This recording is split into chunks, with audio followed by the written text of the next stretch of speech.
Նախ եւ առաջ ուզում եմ շնորհակալություն հայտնել մեր չին գործընկերներին նախաձեռնությունը աջակցելու եւ այդ նախաձեռնությամբ հանդես գալու համար։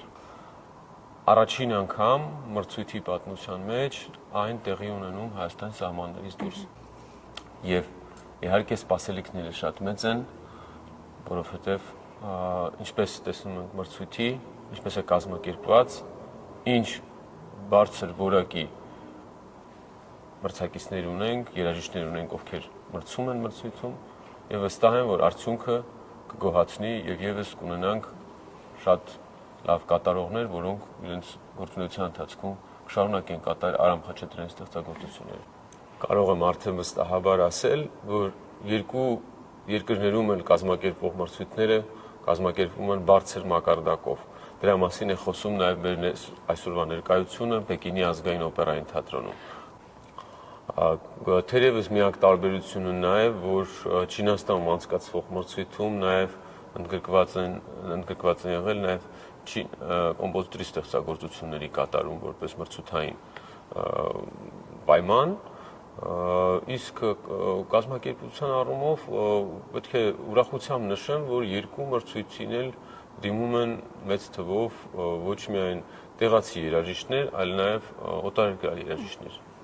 Թերևս որպես մրցույթի գործադիր տնօրեն ձեռնպահ կմնամ գնահատականներ հնչեցնել մասնագետների որակական հատկանիշների մասին, որովհետև դա վստահված է ժյուրիին, բայց երեք ունկնդրելով մասնակիցների փորձերը մեծ բարձր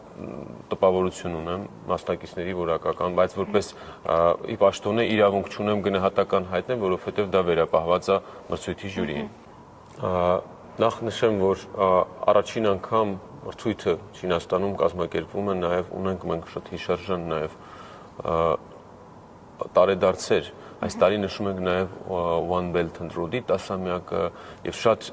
Խաչատրյանի 120-ամյակը, հայ-չինական դիվանագիտական հարաբերություն 30-ամյակ անցած տարի չէ, ոնց որ լրացավ 30-ամյա դիվանագիտական հարաբերությունները եւ այդ տարեդարձերին ընթരാճ կարելի ասել սա մի հիանալի նախաձեռնություն էր եւ ինչ վերաբերում է հետագայում անցկացվող մրցույթներին պետք է նշել, որ համար տպավորված ենք Չինաստանում անցկացվող մրցույթից, նաեւ առաջիկայում հույս ունենք, որ այն շարունակական կլինի։ Մեր չինացի գործընկերների հետ մենք իհարկե քննարկում ենք թեման եւ կարծում եմ դեռևս շատ անելիքներ ունենք եւ բարեհաջող ավարտելու պես արդեն կանադառնանք հաջորդ մեր նախագծերին, որոնք բավականին շատ են, բայց փակագծերը չեմ ուզում դեռ շատ բացեմ։ Եվ հատուկ շնորհակալություն կազմակերպիչներին, Չինաստանի իշխանություններին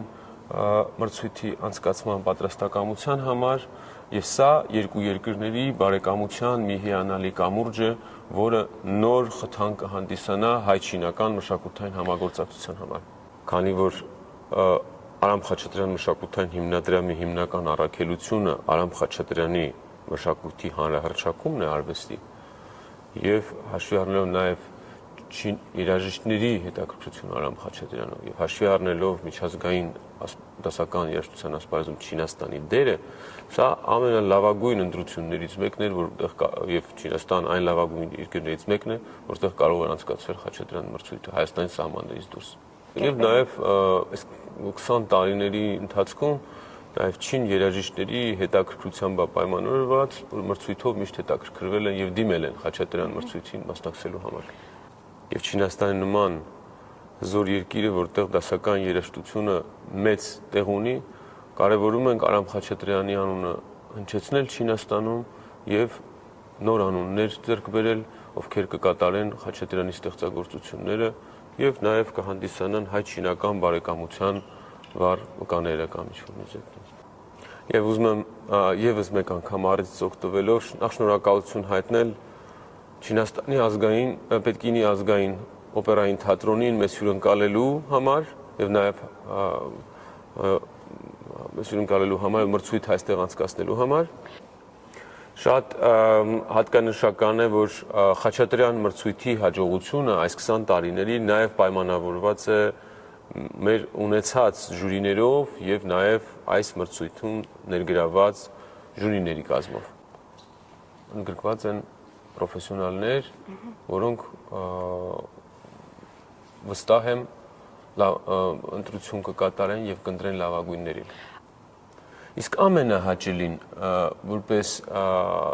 որպես հայ, որպես նաեւ հայ-չինական բարեկամության, չգիտեմ, բարեկամ,